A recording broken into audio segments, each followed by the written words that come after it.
Welcome to Jewish Boy Calls His Mother. I'm your host, Sadia. This is my mother, Ima. Hey, Ima.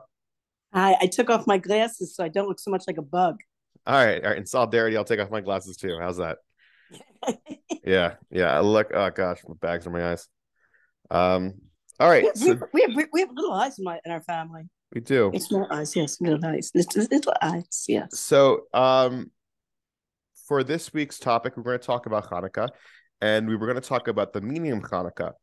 And what did the meaning of Hanukkah feel to you when you were, I guess, a kid, a preteen, a teen, a young adult, and today?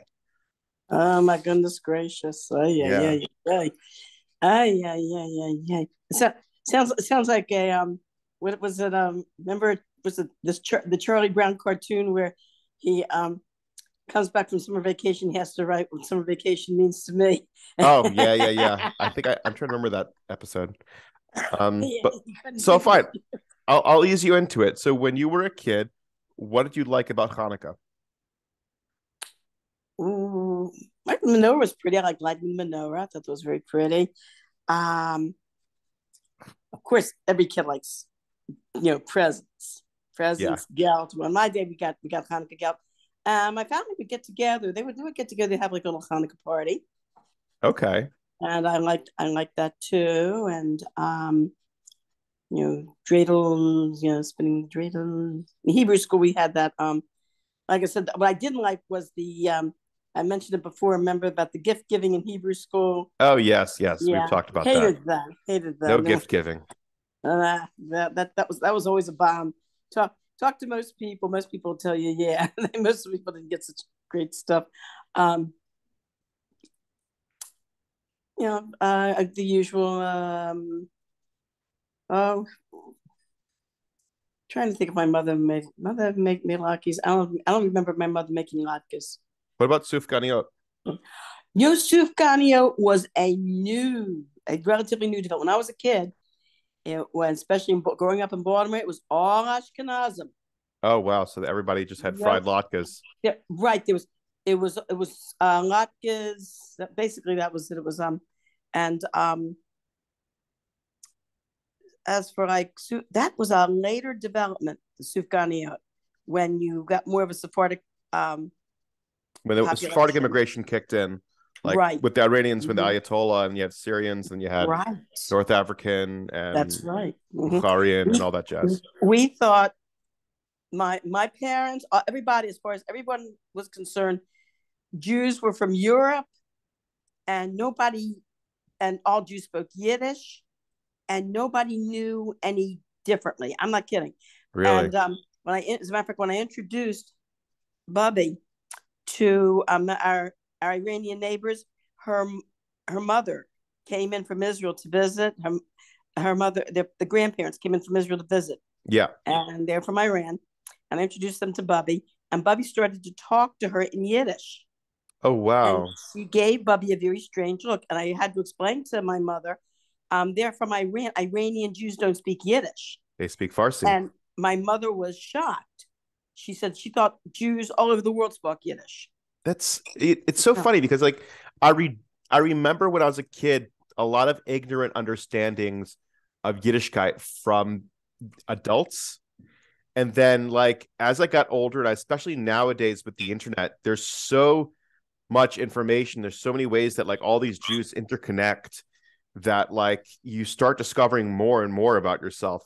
Like I know there's this one Instagram guy he's not just Instagram, he's YouTube, he's everything, he's all over the place.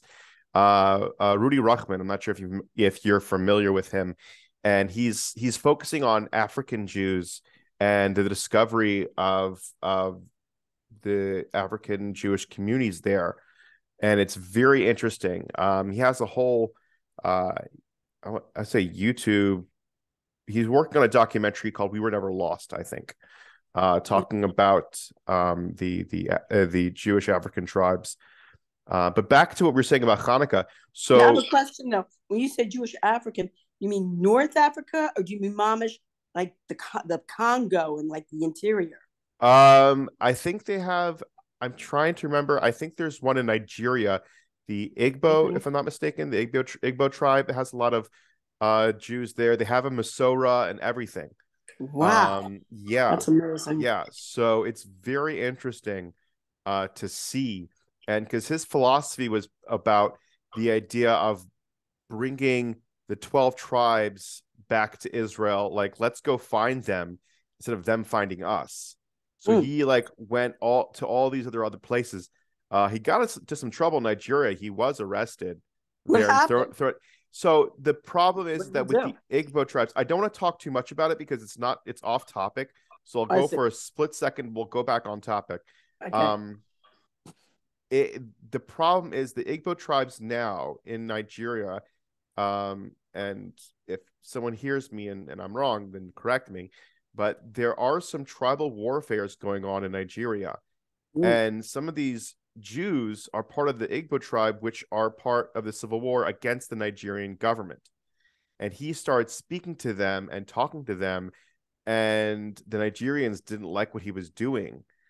The Nigerian government didn't like what he was doing and essentially arrested him on Trump charges and tried to get him shut down. But luckily he was in prison, I think, for 3 weeks or 3 days. I'm not sure. Oh, But yeah. But back to saying, so when you were a okay. teenager and you were doing Hanukkah at the time, what did you feel like Hanukkah was, and how did that journey begin? I'm trying to dig into my memory. Hanukkah. Well, we did like the Hanukkah candles, but my being an assimilated teenager and having a lot of Goyish friends, my whole thing was the Christmas parties, the New Year, and everything. Because I was very assimilated. Okay. And So same thing in college. I was in college. When I was in high school, the Chabad was not known in most circles. yeah. And of course now Towson University has a shaliach there, and they have Hanukkah parties and things like that. I mean, to be invited to, like, and not even the Jewish Students Union, as far as I know, I never saw any advertisements for Hanukkah parties on campus at Interesting. Towson. And even though we had a Jewish Students Union, Like a Hillel? Anything like we that? didn't have a Hillel. No, we didn't have a Hillel, but we just had, it was just a group. It was a Jewish students, like, a support group that would get together and have meetings. And I never saw anything advertised about a Hanukkah party. So so I guess after you stopped being assimilated and started becoming more observant, Mhm. what did Hanukkah feel like to you? Oh, but one thing I did do on campus Okay. was we had something called the chapel, which was supposed to be a um, non-sectarian religious room where there were different religious symbols, and there was an Aron Hakodesh there, but no Torah. But it was set up in case any Jews would want to, like, make a minyan. And there was an altar there with a cross and a picture of Yashki too. You know what I mean? It was set up for any religion that wanted to come in. And I remember the Jewish star was not displayed. It was always locked up in the Aron Hakodesh. And Why? all they had there, I don't know, there was the cross and the picture of Yashki, and it bothered me. So one day I walked into there, I opened up the Aron Hakodesh, I took out the Jewish star, and I put it right there next to the cross and the picture of Yashki. I just felt like we needed to be represented, even though I was very assimilated. I felt that I was proud of being Jewish, and I didn't try to escape that. Oh, I'm not really Jewish, yada yada yada. Like some of my assimilated friends did. My Goyish friends knew, yes, I was Jewish, and I was very proud of it. And you better not say anything anti-Semitic, or it's going to be the padded gym. Exactly. Exactly. So I guess what about the first time you lit a Hanukkah menorah when you first became observant? What about that? Oh, that was when I was in New York. I'm trying to think. Did I like the Hanukkah menorah? Oh, I'm trying to think before I went up to New York, because I tried to be. I was from. It was a gradual process. I was from about a year before I made the leap to go to New York and go to Machon Chana. I'm trying to think if I ever lit the menorah. I might have. I don't remember. I might have. But I remember the people who were my Shabbos family. I think I remember going to their house for Hanukkah. They had like a little, Hanukkah get together. Um, but my most of my memories of lighting the menorah after it became from was when I was going to Machon Chana, and I was trying to think. I'd already I'm trying to think. I don't remember. I'm trying to think. Did I light the menorah in my first apartment, which was it was Rabbi Bogomilsky who wrote the Dibar Tabam. Yeah. I rented their base. I and another girl rented their basement. The first year I was there. I'm trying to think. I I don't remember, but I do remember lighting the menorah in my last apartment before I got married. And I remember as we were sitting there and there was olive oil all over the place. We actually spilled olive oil all over the place. It was hard for us to get it like into the menorah. And so we were just sitting there talking. We were taking olive oil and smearing it on our hands because it was the wintertime and our hands were very chapped. And these friends of mine were very into homeopathic, natural healing type thing. And they said, they were extolling the virtues of olive oil and then being very good for your skin. So we were sitting there talking and rubbing this olive oil on our hands. Yeah, I heard a joke. I heard a joke about the oils. One guy was saying that they're reselling snake oil. They're just replacing snake with essential. No, okay, deaf ears. All right. No, it took a while. Jeez, there's a delay. So what about? I didn't get it. All right, never mind then. Yeah, I don't know what it is. There's something about me that I hate to say it. My brain doesn't go quickly. Really? There are times when I feel like I'm missing a beat. You know what I mean? One of the complaints a lot of my teachers had, especially in elementary school, that was very consistent, was that I had trouble following directions. And in those days, there was no real type of educational therapy. I look back, it was year after year after year, and I still have trouble following directions because I misinterpret. A lot of times I don't understand. That's always been a problem by me.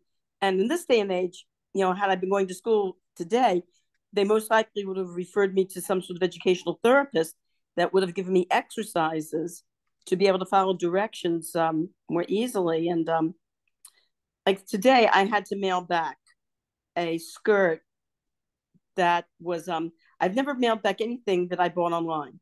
I've been very lucky. Everything I bought online up until now fit me very well, and was exactly what I thought it would be.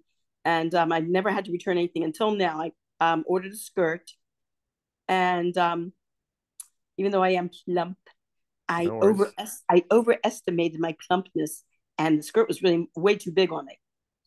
Wonderful. Yep. Good for you, Ema.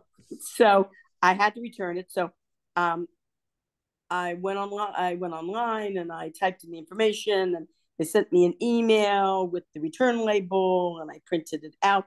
My computer techno skills are getting better. I printed it out all by myself. Yes. And when I printed it out, there was some sort of barcode on the bottom, but it was underneath the part that you cut out. Yeah, no, I understand. Yeah. No, I get the point. Yeah. So anyways, what happened? So I cut out the part you're supposed to send, put on the box. Yeah. To send it back. And I did, and I got this, this wide, what is it, packing tape. And I made sure to put it right across that label because in case it was raining or something, it would protect it. It was plastic would protect it. Then after I took it to the post office and I threw it into the parcel, the parcel container, I get back in the car and I look, and it says underneath the barcode, please put this inside the box in case the return label gets damaged in any way. And I went, this is what I mean. All right. Said, look, it happens.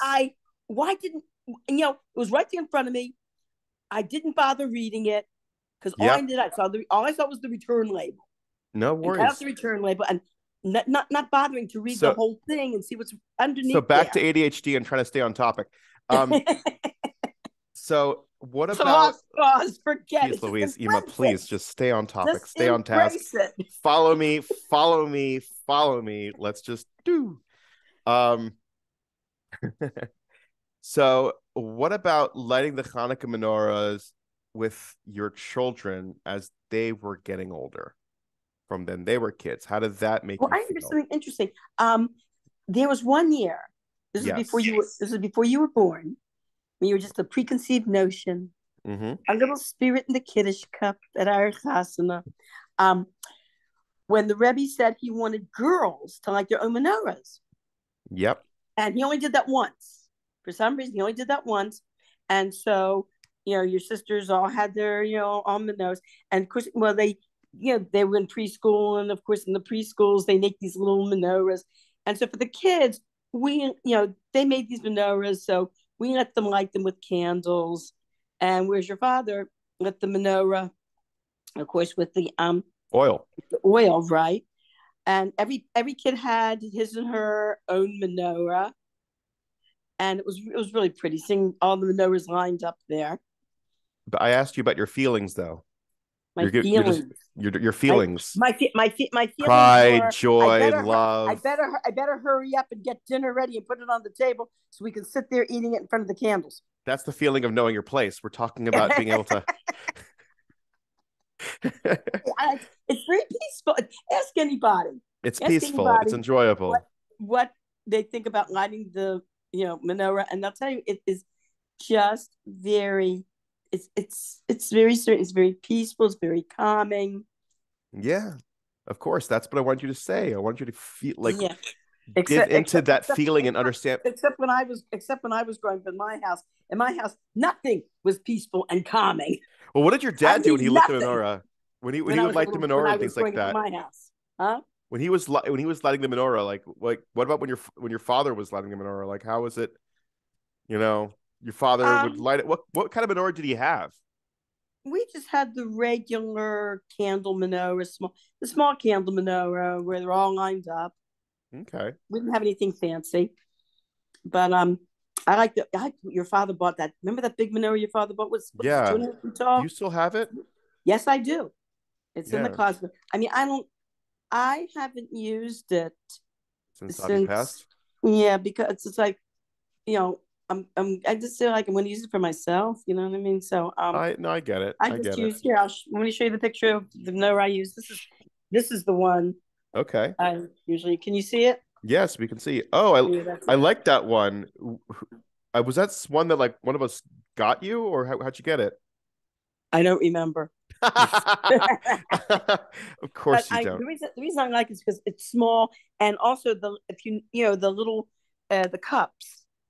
The cups are oh dear, what did we just do No, here? you're fine. You're good. The cups um are kind of on the they're small but they're deep, so Yes, you're able to get enough oil in there that it does burn for half an hour.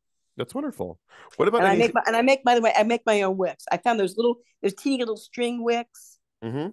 I don't like them. They're very Oh, hard to burn. They're very hard to manage.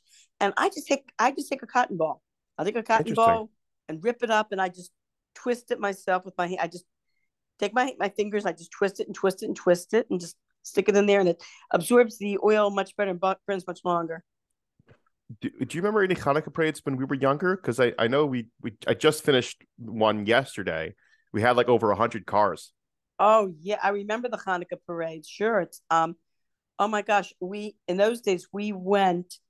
I'm sure a lot of people in Baltimore remember this, that we went like all the way up towards Pikesville and around Falstaff. And then we went on the Beltway and we Oh yeah. ended up downtown at the Inner Harbor. Mm-hmm. And that was really nice. And they had people from the city council that came there. They had music playing. Of course, they had Rabbi Kaplan was there, and he said a few words. And they had, because it was cold, they had hot apple juice. Yeah, hot cider. Yeah, Yeah. yeah, it was good. And At they Apple had, Juice. yeah, they had it this year too. Um, Ooh. so what would be the meaning of Hanukkah that you feel like is important to tell people? If someone asks you, what's the meaning of Hanukkah? Oh, gosh. Why do what's interesting, I work my coworker.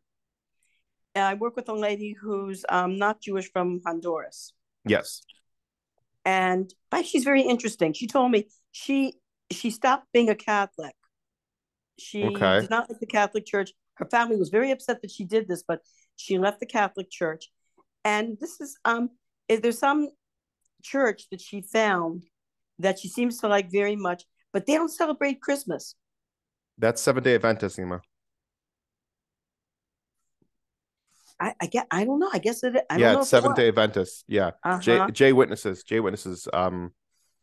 don't do Christmas. That's interesting. So anyway, she was asking me about Hanukkah, what that meant, and why we light the menorah and everything. So I explained to her.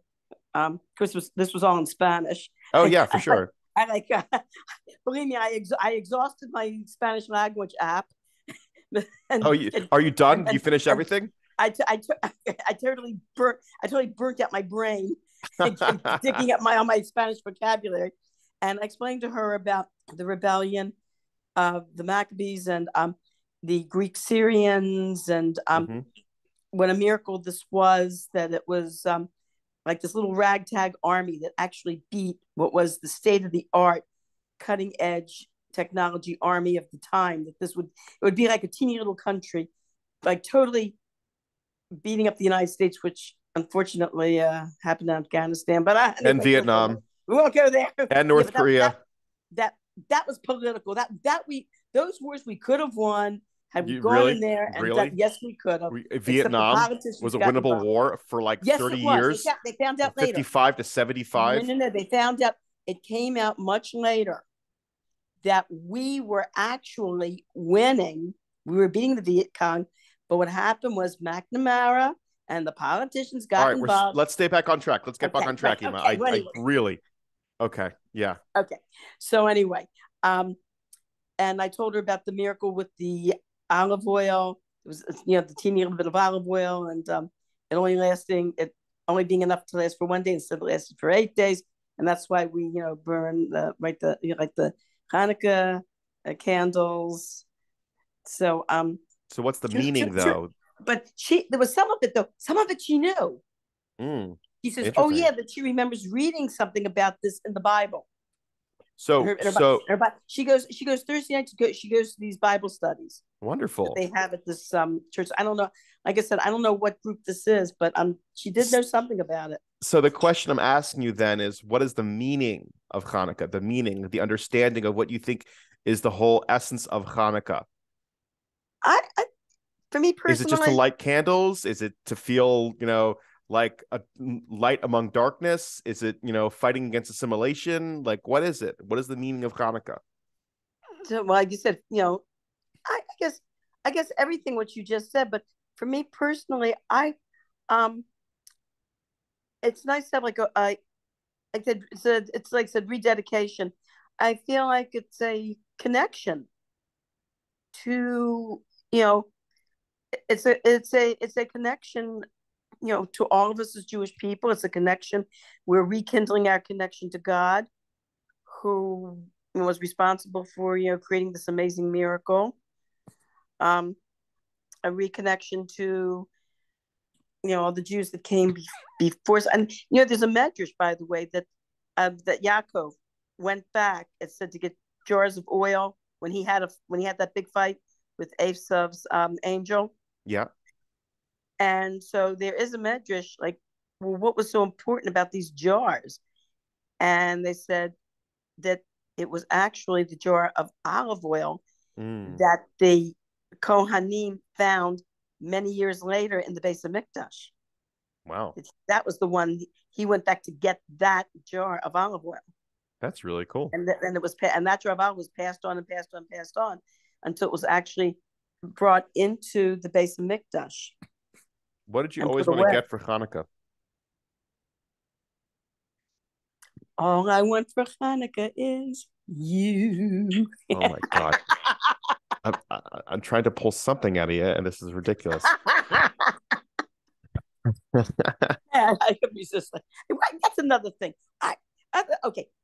Um, other than what's his name, Adam Sandler's Yeah. song, Hanukkah song, I would love to see some sort of really pretty, nice pop Hanukkah song There's that makes tons. the pop charts. Huh? There's make the pop charts like in Yeah, that we like can hear on the radio.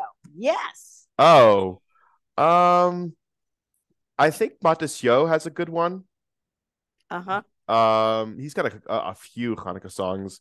But yeah, it's just I guess you got to be really, really good. It's got to be catchy, and it's got to be, I guess, a mainstream hit of some sort.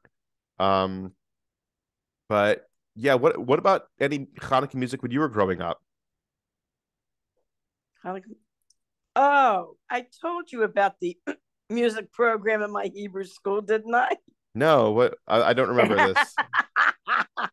um, your father and I well, I've occasionally been asked in the various places where I've taught to please come in and lead a musical Hanukkah program. So I usually bring, of course, my electric keyboard, and I play it and the kids sing, and I give it like a nice beat.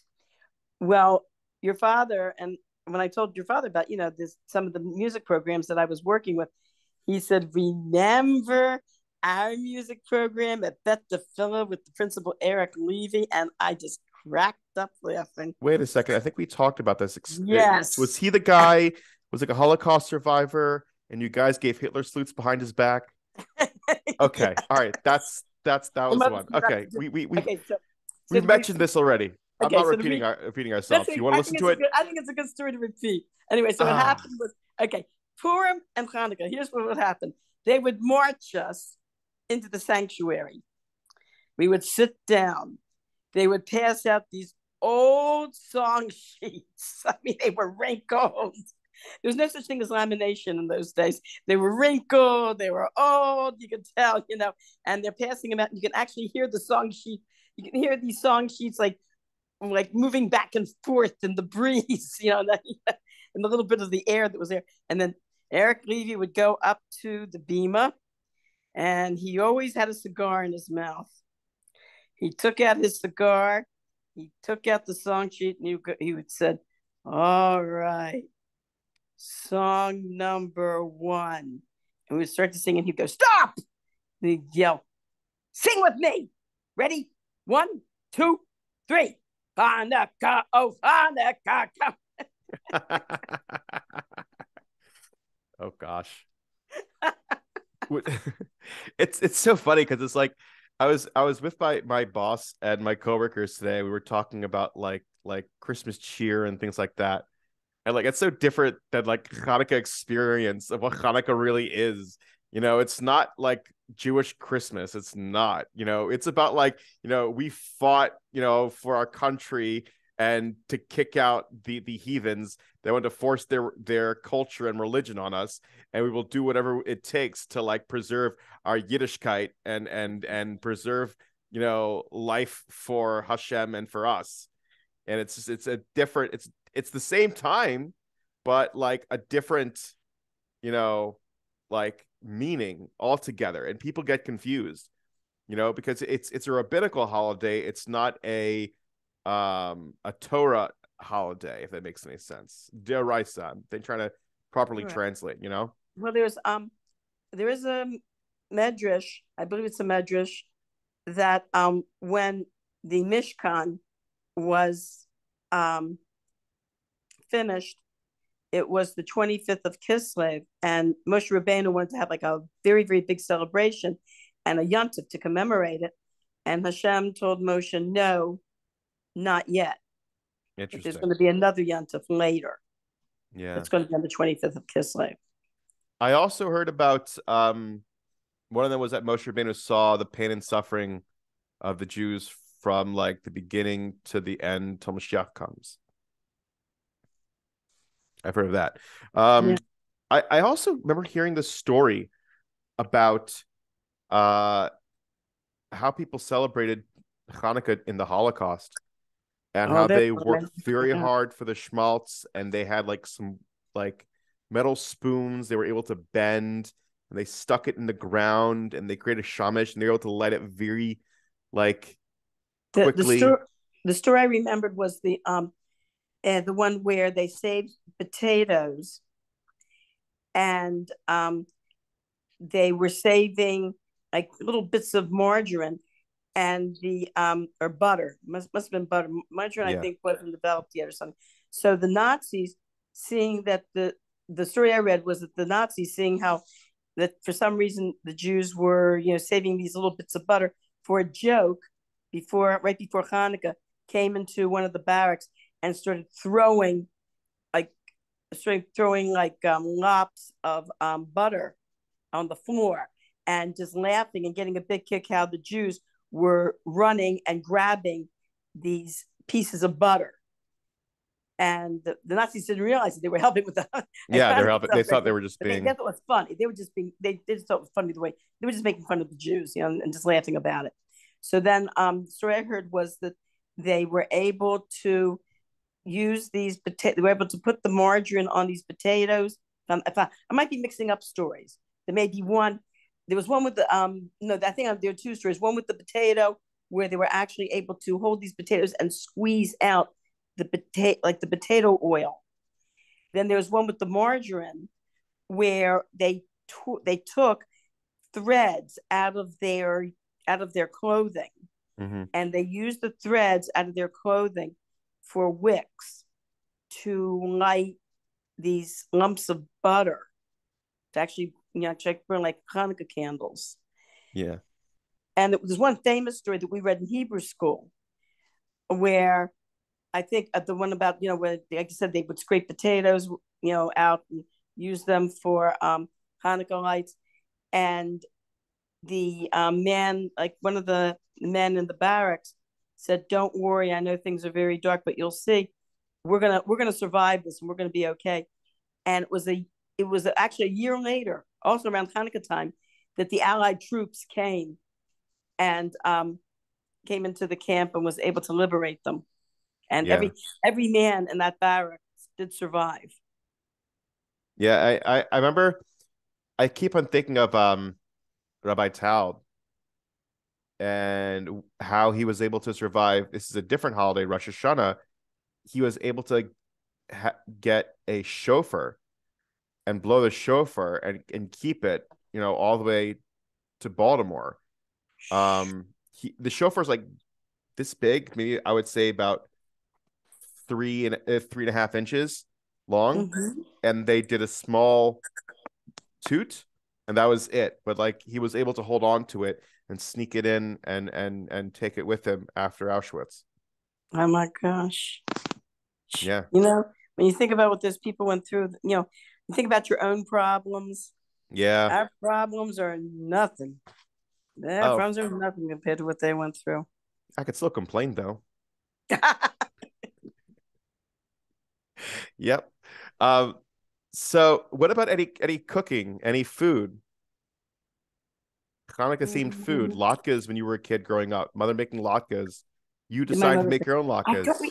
I don't remember. I don't remember my mother making latkes. Really? Um, trying well, basically, in general, she she made latkes out of a lot of different things. she made salmon latkes. Oh, She okay. made tuna latkes. She made mock crab cake, Ooh, those are good. where she took a crab Yeah, cake recipe but used flounder I've done that. instead I've of done that with that is good. yeah. A little For mustard, Hanukkah? Old Bay seasoning. Um, trying to What about you? What did you make think for Hanukkah, Ima? when you I, kids were growing up. yeah. Oh, I remember one Hanukkah party that at your aunt's Yep. where I tried to make sufganiyot. It did not go over very well. It just wasn't fully cooked. I did not succeed. It was, I think I burned, I think it was too burnt. I think it was, I don't know what it was. It was, I put sugar on it. Basically, what I did was I made two, basically like they were almost like pancakes. Oh, and but they were thicker. And I put jelly in between them and then sprinkled them with confectioner sugar. And I didn't try them, but I thought they would taste really good. And I noticed that people were coming over, they would take one, bite it, and then just like, you know, put it, like throw it away or something, or not come back. And I thought, what's the problem? And then I picked up one and ate it. I'm like, oh my gosh. so, I think I burned it. That was the problem. the thing is with sufganiyot, like it took me a while to figure out, is that you have to, it takes whole process, I would say, takes 2 to 3 hours, because you make the dough, you got to wait an hour to rise. Then you take the dough, you make them into little balls, and then you put them on a sheet pan, you cover it up, you wait another half hour for it to rise. Yeah. And then after you take a half hour to rise, you're supposed to take it from the bottom and be very careful because you don't want it to fully collapse. And then you put it in the vat of oil, and it's like a minute on one side, a minute on the other, and you're done. And then Yeah. it rises and expands so that in the middle there's room to put like jelly or jam or custard or whatever. Well, I remember one time your sister Fruma, what she did was when she went to make sufganiyot, she took, after they were made, she took a syringe, one of those medicine syringes, and she filled it up with jelly and pushed it in, and actually, you know, Yeah. pushed it in, like squeezed it right into the donut, Oh yeah. which I I thought was think very creative. I remember that. I remember that. I mean, it's just a lot of fun, a lot of cooking. I didn't make any sufganiyot this year. Um, I don't know. I'm trying to be more careful with watching my weight. I bought some donuts, and I was even explaining to my boss because he's like, "Don't you guys have like those sufganiyot things? They're like really." I'm like, "Yeah, they got How does really your boss know complex." so much? Is he Jewish? No, no, not at all. Regular atheistic guy, like not at all. So how does he know so much about Jewish culture? Just reads about it or I what? guess reads about it. I guess reads about Mm-hmm. it. Some people just find us interesting, so Mm-hmm. pick up a National Geographic. Did I tell the story about the gentleman from Jamaica that was one of your father's caretakers? No, you Okay, might have, but we when can it, repeat. okay, so what happened was he was here for Hanukkah. He was taking care of your father, and we wanted to honor him, of course, with having him like the shamus, which he did, and then we lit the candles. And so he asked us, he was curious what this was about, so I explained to him about the Jews and the Greek Syrians, and the whole thing, the miracle at the base of Mikdash with the little cruse of oil. And he was surprised. He said for years he's worked with Jewish people, and no one ever told him what this was about. So he thought Judaism was another branch of Christianity, and this was how we were celebrating Christmas. Oh God, He had yeah, no no, idea there was a totally separate religion. So he asked me, "Do you believe in Yashki?" And I said, "No, we don't." yeah, He says, "You don't believe in his divinity?" I said, "No, we don't." So I told him it's a completely separate religion, completely different religion. So he asked me, like, "Well, what do you think of Yashki?" I said, "He was an ordinary person who lived and died like anybody else, and we don't describe anything special to him." yeah, yeah. Good answer. Um, so I guess what about anything now with Hanukkah? Like, what do you feel like Hanukkah is to you, and the food and the experience and what it is altogether? What I feel like what I like about what I really like about what's going on now is when I think when we first moved in to Florida 4 years ago, there weren't as many Hanukkah like public Hanukkah lightings and Chagigas as there are today. I mean, every day this week had some sort of like, you know, performing group that came in, and a big public lighting, and people being outside, and just singing and dancing, and with this huge Hanukkah menorah. And it's like there's so many more of these, and I think it's really causing a very big awakening among a lot of assimilated Jews. When they drive by, they see these things, they hear about them. I mean, you can't miss them. So I said, how do you They're make you feel though? What about how to make you feel? very proud, extreme,